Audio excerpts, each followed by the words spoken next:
سر کچھ سوالات تھے میرے جن کے جوابات جاننا جو ہے نا بہت ضروری تھا. ظاہر ہے آپ کے سوا کوئی ہے نہیں جو کوئی اتھینٹک جواب دے سکے. صاحب نے اپنی اپنی دکان لگائی ہے، آپ کو پتہ ہے ادھر. جواد تو اس نفیس لیے صاحب میں ہے نا، حاضر ہوا تھا کہ لاہور والے فرزند ہزاروی. سر آپ کے علاوہ نہ میں کسی بندے کو نہ سنوں، نہ کسی بندے کو پسند کروں، نہ کسی بندے کی بتائی ہوئی بات کو میں دل پہ لوں. بس آیا ختم. آپ ہی ہیں جن کی بات سنتا ہوں، مانتا ہوں اور میں عمل آپ کا کرتا ہوں. خادم ہوں. وہ ایک اسلام آباد میں بھی ہے نا، ان کا شکل ابو حنیفہ جیسا بالکل. وہ میں نے کہا تھا ابو حنیفہ شکل ان سے ملتا ہے، وہ ناراض ہو گئے. کون سر؟ وہ ایک ہے بلتی شیخ. نہیں سر، یہ تو سب آئے ہوئے ہیں، لیکن سر نہیں اس کا سب کچرا باپ ہے بھی سر. آپ بالکل کے ابو سامنے حنیفہ، سب جو ہے نا اس کے والد صاحب بھی ابو حنیفہ کی سنت پہ تھے. یہ بھی ان کا بیٹا بھی ابو حنیفہ کی سنت پر ہے. چلیں بھائی صاحب، میں مذاق کر رہا ہوں. اللہ آپ کو سلامتی دے. کیا سوال ہے آپ کے؟ سر میں نے کچھ سوالات ہیں. ان میں سے پہلا یہ ہے نا کہ بہت جگہ ہم نے پڑھا اور سنا کہ معراج کی شب جو ہے نا رسول اللہ صلی اللہ علیہ وسلم نے اللہ تعالیٰ سے وہ ہم کلام ہوئے تھے. تو دیکھیں سر کہ بولنے کے لیے زبان کا ہونا ضروری ہے اور زبان کے لیے دخن کا ہونا ضروری ہے. تو اگر رسول اللہ صلی اللہ علیہ وسلم نے اللہ سے وہ ہم کلام ہوئے تھے تو ظاہر اللہ تعالیٰ کا ایک وجود ہوگا. اگر اللہ تعالیٰ کا مطلب وجود نہیں ہے فزیکلی، تو رسول اللہ صلی اللہ علیہ وسلم معراج کی شب کس سے ہم کلام ہوئے تھے؟ یہ اللہ تعالیٰ نے، وہ تو حدیث میں ہے نا، اللہ تعالیٰ نے صدا خلق کیا نا. اللہ تعالیٰ نے جو موسیٰ علیہ السلام سے بھی گفتگو فرمایا ہے، وہ اس طرح نہیں کہ اللہ کا کوئی گلہ ہے، اللہ کا کوئی زبان ہے، اللہ کا کوئی وہ جسم ہے. اللہ تعالیٰ دیکھیں، وہ زبان کے بغیر، گلے کے بغیر وہ آواز خلق کر سکتا ہے نا. جیسے ہمارے لیے آواز ہم خلق کرتے ہیں نا، اس کے لیے کس چیز کی ضرورت ہوتی ہے؟ یہ سارے اعضاء جو آپ کے بولنے کے اعضاء ہیں، آپ کے منہ، دانت ہے، ہونٹ ہے، سب کچھ. اور اس میں پیپڑے بھی شامل ہو جاتے ہیں کیونکہ ہوا نکلنے کی ضرورت ہوتی ہے، آ جاتے ہیں. تو اللہ تعالیٰ نے آواز خلق کی ہے. اس طرح نہیں ہے کہ انہوں نے امیر المومنین علیہ السلام کو کہا کہ تم پیغمبر سے بات کرو. یہ نہیں ہے. امیر المومنین علیہ السلام سے بات کرانی ہوتی نا، جگہ یہ بھی پڑھا ہے. ہاں، تو وہ تو اللہ ادھر معراج کی ضرورت ہی نہیں تھی. وہ امیر المومنین علیہ السلام ساتھ ایک گھر میں رہتے ہیں، صبح شام ان سے گفتگو ہوتی ہے نا. صبح شام سے گفتگو ہوتی ہے. اور اس طرح نہیں. ہاں بالکل، اللہ تعالیٰ نے ان سے پیغمبر صلی اللہ علیہ وسلم سے گفتگو فرمائی ہے، لیکن بغیر، دیکھو جیسے اللہ دیکھتا ہے آنکھ کے بغیر دیکھتا ہے نا. اب جاہل ذاکر کہیں گے کہ وہ عین اللہ، امیر المومنین سے عین اللہ، تو اللہ تعالیٰ امام علیہ السلام کے تھرو دیکھتا ہے. وہ اس طرح نہیں ہے. عین اللہ ہے، عین اللہ ہے یعنی میں، عین جو ہے نا شاہد کو بولتے ہیں. عین عربی زبان میں شاہد کو بھی بولتے ہیں نا، کہ میں اللہ کی آنکھ ہوں، یعنی میں اللہ تعالیٰ کی جانب سے شاہد ہوں آپ پر، کہ میں آپ کے اعمال مجھ پہ عرضہ ہوتے ہیں، آپ کے اعمال کو میں دیکھتا ہوں. اس طرح نہیں کہ وہ اللہ کی آنکھ ہے. امیر المومنین علیہ السلام، اللہ تعالیٰ کو نظر ہی نہیں آتا کچھ. امیر المومنین علیہ السلام ہیں تو ان کو نظر آتا ہے. یہ سب کفر ہے. اللہ تعالیٰ دیکھتا ہے بغیر آنکھ کے، اللہ تعالیٰ سنتا ہے بغیر کان کے، اللہ تعالیٰ بولتا ہے جس سے بولنا وہ چاہیں، بغیر زبان کے، بغیر کسی حنجرے کے، بغیر کسی عضو کے. ٹھیک ہے نا. تو وہ اس کا اللہ نے آواز خلق کی ہے، ساؤنڈ خلق فرمایا. جی ہاں، بہت شکریہ. اچھا قبلہ، میرا دوسرا سوال یہ ہے کہ جب امام مہدی کا قرب قیامت ظہور ہوگا تو ان کی نصرت کے لیے، ان کی مدد کے لیے حضرت عیسیٰ علیہ السلام ہی کیوں آئیں گے؟ کوئی اور پیغمبر یا نبی کیوں نہیں آئے گا؟ تو اللہ تعالیٰ نے عیسیٰ علیہ السلام کو، سب انبیاء آئیں گے. اس طرح نہیں، سب انبیاء کی رجعت ہوگی نا، وہ صرف وہ تو نہیں ہے. وہ سب انبیاء آئیں گے، جتنے شیعہ دنیا سے گئے، جو مخلص شیعہ تھے وہ بھی دنیا میں آئیں گے. لیکن عیسیٰ علیہ السلام کو اللہ تعالیٰ نے ایک حجت، ایک آیت کے طور پر، کہ کوئی امام عصر علیہ السلام کو انکار نہ کرے. کوئی یہ نہ کہہ دے کہ بھئی امام عصر علیہ السلام اتنی لمبی عمر ہے، کیسے رہتے ہوں. ٹھیک ہے نا. تو اللہ تعالیٰ نے ان کو زندہ رکھا عیسیٰ علیہ السلام کو اسی مقصد کے لیے، تاکہ کوئی مسلمان انکار نہ کر سکے کہ حجت صاحب الزمان علیہ السلام اگر ان کی لمبی زندگی ہے، اس کا مذاق اڑا دے. اسی لیے تو مذاق نہیں اڑا سکتے نا، کچھ کہہ نہیں سکتے، مناظرہ نہیں کر سکتے کہ اتنی لمبی عمر کیوں ہے. مناظرہ کر لینا. وہ اپنے ممبروں پہ کچھ کہیں گے، نوٹ، وہ کوئی کامنٹ کرتا ہے نا اپنے ممبروں پہ، اپنے مدرسوں میں، اور ان کا امام جو ہے اتنی لمبی عمر ہو نہیں سکتی. تو ٹھیک ہے بھائی، تم اگر لمبی عمر نہیں ہو سکتی تو تم کافر ہو جاؤ، کیونکہ جس نے عیسیٰ علیہ السلام کو زندہ رکھا ہے 2000 سال سے، ابھی 2025 ہے. ٹھیک ہے نا. اب ہم نہیں کہتا کہ 2025 جو عیسیٰ علیہ السلام کی عمر ہے، کیونکہ عمر ان کی معلوم ہے، لیکن اسی لگ بھگ ہے. جو عیسائی جو جنتری ہے، عیسائی جو کیلنڈر ہے نا، عیسیٰ علیہ السلام کی عمر یہی جیسا ہے. اب وہ ان کا سال کا آغاز صحیح ہو گیا نہ ہو، لیکن 2000 سے زیادہ، 2001 کے لگ بھگ ہے. اتنی لمبی عمر ان کو دی اللہ نے.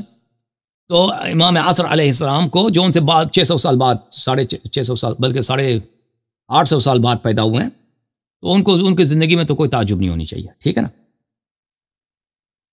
بہت شکریہ. اچھا قبلہ، یہ جو سورہ کوثر ہے نا، اس میں جو یہ ذکر ہوا ہے حوض کوثر کا، یہ بیسیکلی ہے کیا چیز قبلہ؟ حوض کوثر کیا چیز؟ تو دیکھیں، یہ جو شیخ ذاکر کہتا ہے نا کہ حوض کوثر سے مراد رسول صلی اللہ علیہ وسلم کی اولاد ہے، یہ اہل سنت کی تفسیر ہے. ان کے پاس بھی کوئی حدیث نہیں ہے کہ رسول صلی اللہ علیہ وسلم کی اولاد ہیں یا حضرت زہرا سلام اللہ علیہ، ان کے پاس بھی کوئی حدیث نہیں ہے. وہ ایسے ہی وہ خود اپنے اجتہاد سے بنا لیتے ہیں.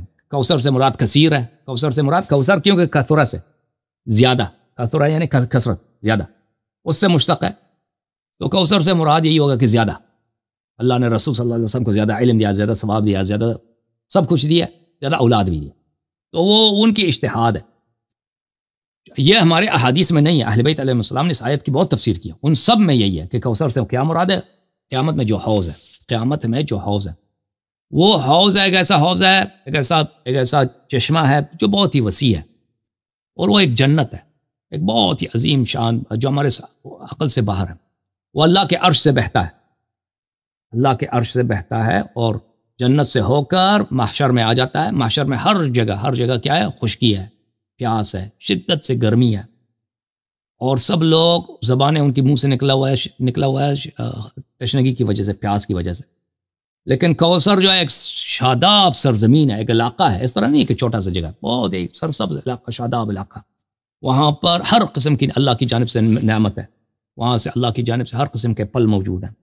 یعنی جنت سے جانے سے پہلے جو مومن ہے وہ جنت جیسا اس کا استقبال ہوگا وہاں پہ رسول اللہ صلی اللہ علیہ وسلم، اہل بیت طاہرین علیہم السلام، ائمہ علیہم السلام، انبیاء اخیار سب ادھر ہیں، اور ان کی وہاں پہ ہزاروں سال پذیرائی ہوتی ہے، بہترین نعمات میں رہتے ہیں جب تک ان کو یہ جنت جانا چاہیں، مومنین جنت جانا چاہیں. اور وہ بھی کس کے ساتھ؟ امیر المؤمنین علیہ الصلوۃ والسلام کے ساتھ، ان کو جھنڈے کے تلے ان کو جنت میں داخل کیا جائے گا. تو وہاں پر ایسے نعمتیں ہیں جو ہم اس کا تصور نہیں کر سکتے. ٹھیک ہے نا؟ یہ حوض کوثر ہے. حوض کوثر ایک نہر ہے، ایک بہتا ہوا دریا ہے جو عرش سے بہتا ہے. اب وہ دریا کیسا، اس کے کیا رنگ ہے، کتنے رنگ ہے، کتنی خوشبو ہے. وہاں پہ ہو سکتا ہے شراب بھی ہو اس دریا میں، اس میں وہ شہد بھی ہو، دودھ بھی ہو، پانی بھی ہو، مختلف، کبھی آپس میں ملتے نہیں ہیں. یہ تو سب وہاں پہ اللہ کے جلوے ہیں جو ہمارے عقول سے باہر. وہاں پہ خدام ہیں جو خدمت کرتے ہیں، کنیزیں ہیں، ہر قسم کی وہاں پہ جو ہے نعمت وہاں پہ موجود. جی سر. جزاک اللہ. اچھا سر، اگلا سوال میرا یہ ہے کہ دیکھیں کہ نبی کریم صلی اللہ علیہ وسلم کی بعثت کے بعد، مطلب ان کی جب نبوت کا اعلان ہوا، ان کے بعد ان کی تعلیمات پہ ہی عمل کرنے والا شخص جو ہے وہ کہتے ہیں کہ کامیاب ہے، وہی مطلب مومن ہے، مسلمان ہے، ایمان والا ہے. اللہ تعالیٰ نے ان سے پہلے جو 1,24,000 کم و بیش انبیاء بھیجے.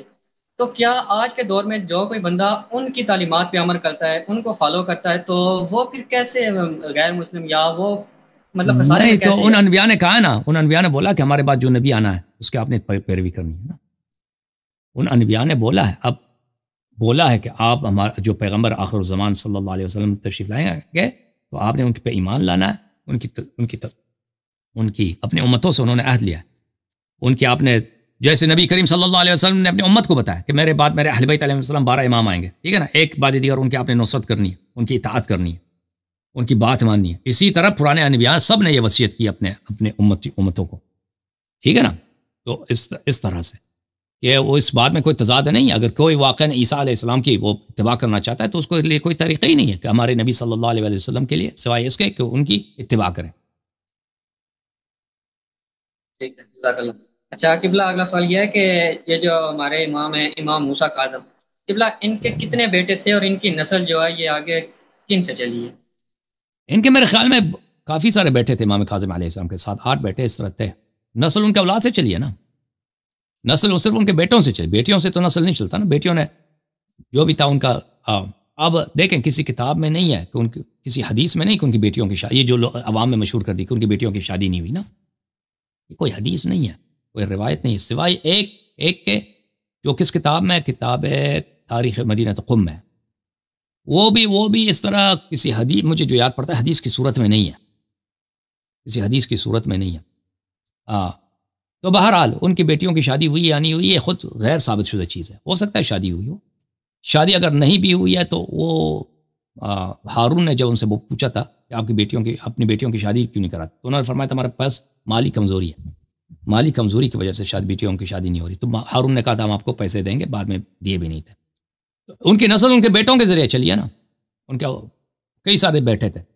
ان کے بیٹے جو تھے نا سب اکثر تقریباً بیٹے جو تھے امام رضا علیہ السلام کے دشمن اور امام جواد علیہ السلام کے دشمن تھے. وہ امام رضا علیہ السلام کے جو بھائی تھے، امام جواد علیہ السلام، امام محمد تقی علیہ السلام کے جو چچا تھے، اکثر امام رضا علیہ السلام کے بھی دشمن تھے. حضرت امام جواد علیہ السلام کے بھی یہ دشمن تھے کہ وہ اتنے اچھے لوگ نہیں تھے. وہ بہت سارے ان میں سے زیدی بنے تھے حسادت دشمنی کی وجہ سے. اچھا یہ قبلہ بتا دیں کہ جو سورہ فجر میں یہ ہے نا کہ فجر کی قسم اور 10 راتوں کی قسم، یہ 10 راتیں کون سی ہیں اور یہ کیا وجہ بنی کہ اللہ تعالیٰ نے ان کی قسم اٹھائی؟ بڑی بات ہے. دیکھتے ہیں تفسیر میں کیا لکھا ہے. میں تفسیر برہان کھول دوں.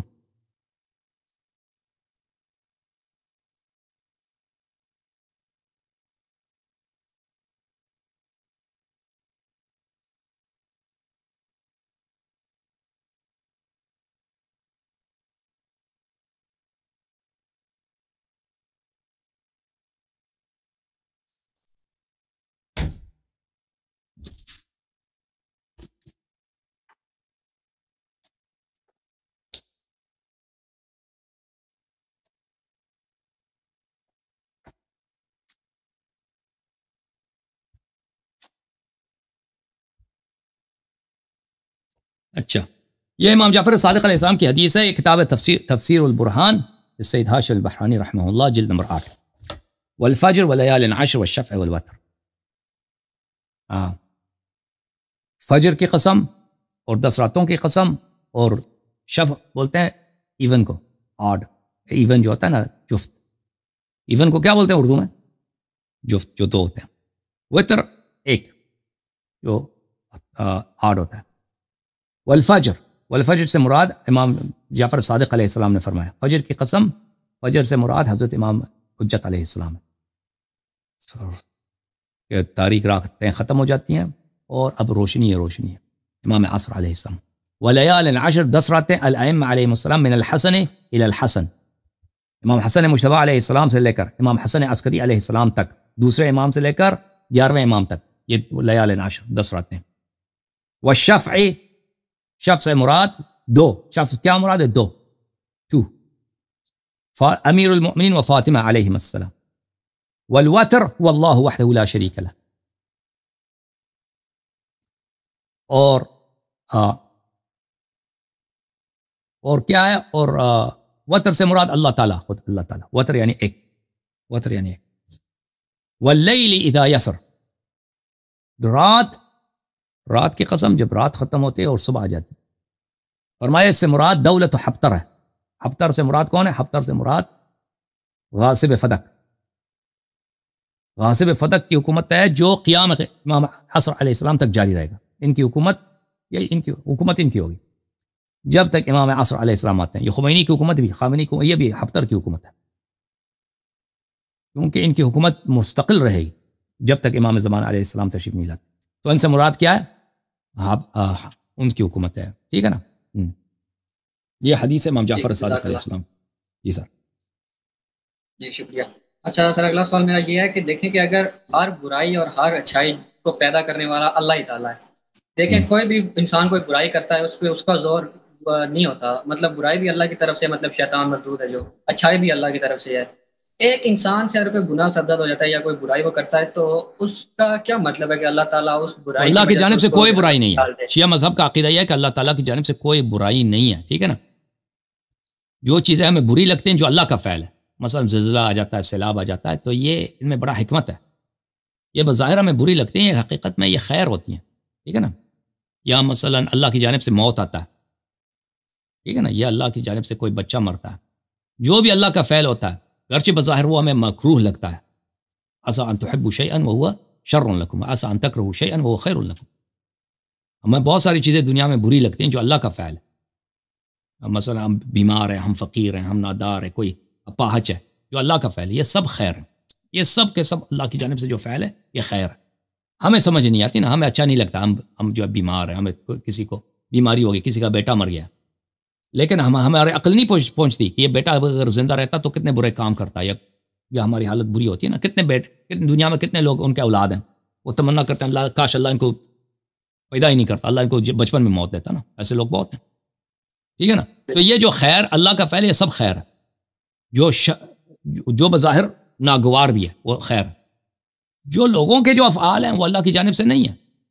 کوئی کسی کو قتل کرتا ہے، کوئی مارتا ہے، کوئی نماز نہیں پڑھتا نا، کوئی کسی کا حق چھین لیتا ہے، جو لوگ گناہ کرتے ہیں اللہ کی جانب سے نہیں، جو خود کر رہے ہوتے ہیں. اللہ تعالیٰ نے تو بولا اچھے کام کرو، اللہ نے اختیار دیا نا. یہ برے کام اگر کر رہے ہیں ان کا اپنا فعل ہے، اللہ کا فعل نہیں ہے.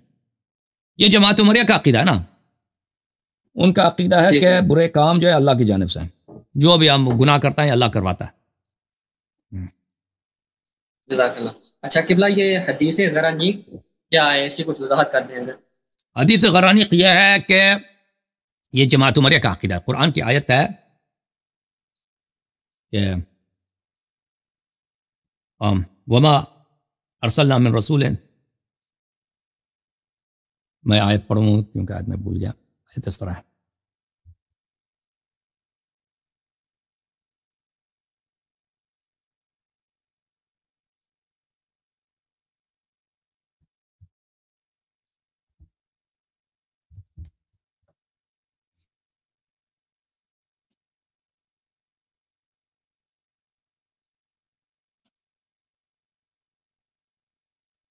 وما ارسلنا من قبلك من رسول ولا نبي الا اذا تمنى القى الشيطان في امنيته.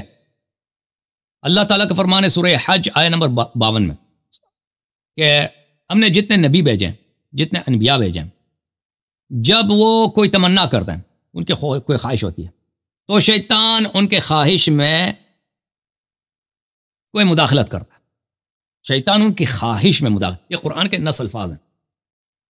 فَيَنْسَخَ اللَّهُ مَا يُلْقِي الشَّيْطَانُ، تو اللہ تعالیٰ نسخ کرتا ہے، باطل کر دیتا ہے جو شیطان ان کے خواہش میں مداخلت کر رہا ہوتا ہے.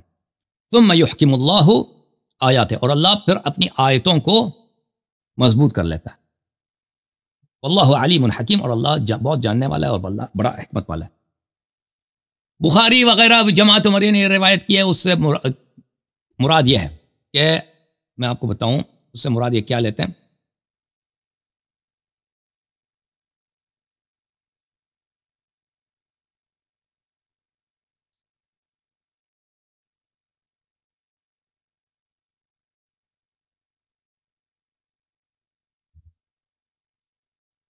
اس سے مراد یہ لیتے ہیں کہ رسول صلی اللہ علیہ وسلم نماز پڑھ رہے تھے کعبے میں، کعبے کے سامنے.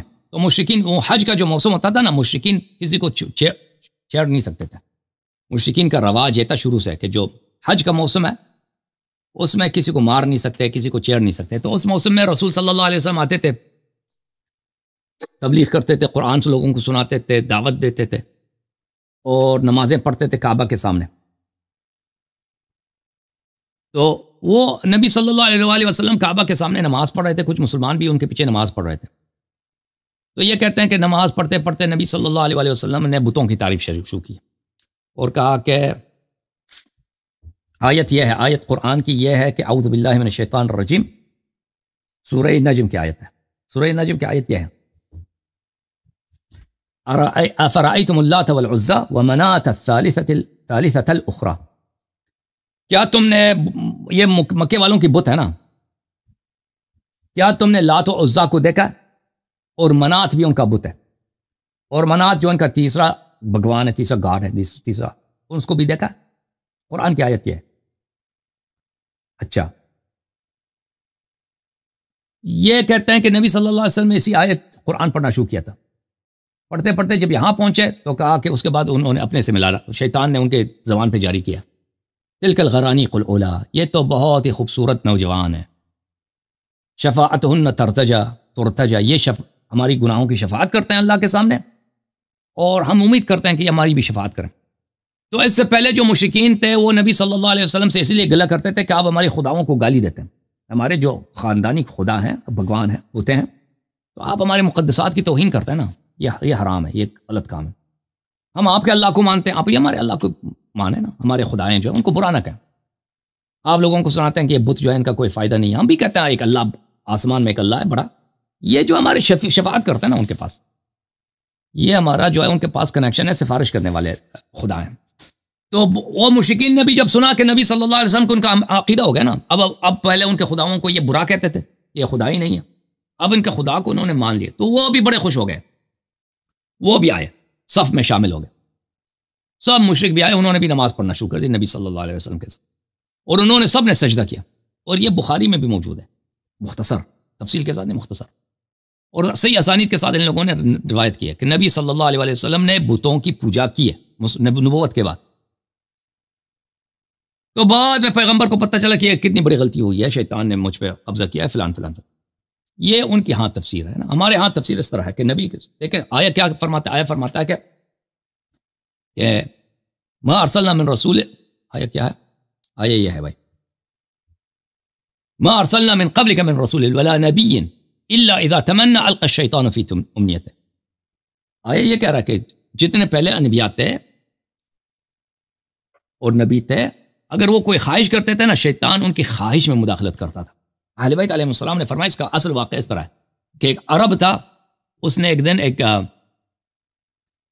اونٹ کا اس نے ذبح کیا، اور نبی صلی اللہ علیہ وسلم کو اس نے دعوت دی، بہترین گوشت اس نے پکایا، اس کے بعد اس نے بہترین کھجور بھی جو اپنے باغ سے لے کے آیا. نبی صلی اللہ علیہ وسلم نے جب کھانے کی طرف دیکھا نا کتنا بہترین کھانا ہے، تو نبی صلی اللہ علیہ وسلم نے دعا کی کہ یا اللہ کاش میرا بھائی امام علی علیہ السلام یہاں میرے ساتھ ہوتے، یہ کھانا وہ بھی کھاتے. تو شیطان نے آیا کیا فرماتا کہ انبیاء جب کوئی خواہش کرتے ہیں تو شیطان اس میں مداخلہ کرتا ہے. شیطان نے ورغلایا ابو بکر عمر عثمان کو، یہ تین پہنچ گئے نا. پھر مولا امام علی علیہ السلام تشریف لائے. تو یہ جو شیطان نے مداخلہ کیا نا، شیطان کو پتہ چلا تھا کہ نبی کریم صلی اللہ علیہ وسلم کی خواہش ہے کہ امام علی علیہ السلام ان کے ساتھ آئیں، کھانے میں شریک ہو جائیں. تو شیطان نے ان تینوں کو بھیجا، ٹھیک ہے نا. پھر امام علی علیہ السلام تشریف لائیں. تو اصل اس کی تفسیر یہ ہے نہ کہ نبی کریم صلی اللہ علیہ وسلم کی زبان پر وہ کفری الفاظ جاری ہوئے، انہوں نے بتوں کی پوجا کی نماز کی حالت میں، نبوت کے بعد، بعثت کے بعد کافر ہو گئے، ٹھیک ہے نا، اور شیطان کا ان پہ تسلط تھا. اس طرح نہیں ہے. تو ان لوگوں نے جب دیکھا کہ یہ آیا جو ہے اس میں کافی بے عزتی خلفائے ثلاثہ کے متعلق، یہ خلفائے ثلاثہ وہاں پہ کھانے پہنچ گئے تھے، نبی صلی اللہ علیہ وسلم کا صدقہ کھانے، جوتا کھانے کے لیے پہنچے تھے. یہ تو شیطان کے سپاہی تھے، یہ تو شیطان نے ان کو وہاں لے کے آیا. تو اس کو بچانے کے لیے، دھونے کے لیے ان لوگوں نے کیا کیا، ان لوگوں نے لگا دیا بھائی خود نبی صلی اللہ علیہ وسلم کو کافر بنا دیا الٹا. تو یہ تو دوسری کہانی ہے کہ نبی صلی اللہ علیہ وسلم مکے میں انہوں نے بتوں کی پوجا کی، ٹھیک ہے نا. اصل واقعہ یہ کاظمی بھائی تھینک یو سر. آخری سوال ہے قبلہ، بس آخری جانے مجھے کام ہے، اللہ جانتا ہے مجھے کام ہے. چلے آخری سوال ہے بس تھوڑا سا پوچھ لے بھائی. اچھا یہ جو رسول اللہ صلی اللہ علیہ وسلم نے حضرت حذیفہ رضی اللہ تعالیٰ عنہ کو 12 منافقین کے بارے میں بتایا تھا نا، تو یہ مولا علی کو کیوں نہیں بتایا؟ کیونکہ جن کو ان کو پتہ بھی تھا کہ میرے بعد مولا علی کیا ہوگا. وہ تو ان کی حدیث ہے نا کہ منافقین کو